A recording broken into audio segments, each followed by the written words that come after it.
ધારીના દલખાણીયામાં ગામના લોક પ્રશ્ન માટે ગામના સામાજિક કાર્યકર મથુરભાઈ સુખડિયા દ્વારા ગામના પ્રશ્નોનું નિરાકરણ લાવવા માટે એક મીટિંગનું આયોજન કરવામાં આવેલું હતું। ગામમાં પાણીનો પ્રશ્ન, દલખાણીયા ગામમાં બસ સ્ટેન્ડનો પ્રશ્ન, પોલીસ સ્ટેશન બનાવવા બાબત, જૂની આંગણવાડી કાઢવા બાબત પ્રશ્નો સાંભળવામાં આવ્યા હતા।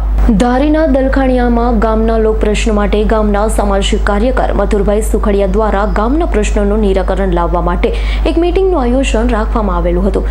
તેમાં ગામમાં પાણીનો પ્રશ્ન, દલખાણીયા ગામમાં બસ સ્ટેન્ડનો પ્રશ્ન, પોલીસ સ્ટેશન બનાવવા બાબત, જૂની આંગણવાડી કાઢવા બાબતના પ્રશ્નો સાંભળવામાં આવ્યા હતા। ગામના માજી સરપંચ, તલાટી કમ મંત્રી અને તાલુકામાંથી 2 અધિકારીઓ પધાર્યા હતા। તેમણે ગામના પ્રશ્નો શાંતિથી સાંભળી તેનો જવાબ આપવામાં આવ્યો હતો। તો આ પ્રસંગે ગામ લોકો મોટી સંખ્યામાં હાજર રહ્યા હતા। શાંતિપૂર્વક લોકોએ પ્રશ્નો કર્યા હતા। મહિલાઓએ પાણી 10 દિવસે દેવામાં આવતું તે પાણી કાયમ આપવામાં આવે, પાણીનો પ્રશ્ન કરવામાં આવ્યો છે। ગામના સામાજિક કાર્યકર્તા મથુરભાઈ સુખડિયાએ તેને બાંહેધરી આપી છે। તમને લોકોને પાણી સમય મળતું રહે તે માટે હું પ્રયાસ કરતો રહીશ। જી, મારું નામ મથુરભાઈ ધીરુભાઈ સુખડિયા, ગામ દલખાણીયા, ધારી તાલુકો, જિલ્લો અમરેલી।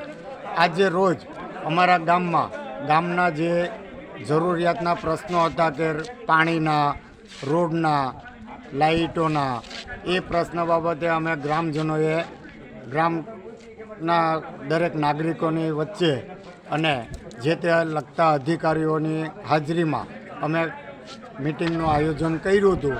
એમાં અમને ઘણા ખરા પ્રશ્નોનું આજે નિરાકરણ મળ્યું છે। અમુક પ્રશ્નો ટૂંક સમયમાં એ લોકો સોલ્વ કરીને આપશે એવું મને બાહેધરી લેટર સાથે રજૂઆત કરેલ છે। સંજય વાડાનો રિપોર્ટ, S9 ન્યૂઝ, ધારી। અમારી તમામ માહિતીથી અપડેટ રહેવા માટે જોડાયેલા રહો S9 ન્યૂઝ સાથે।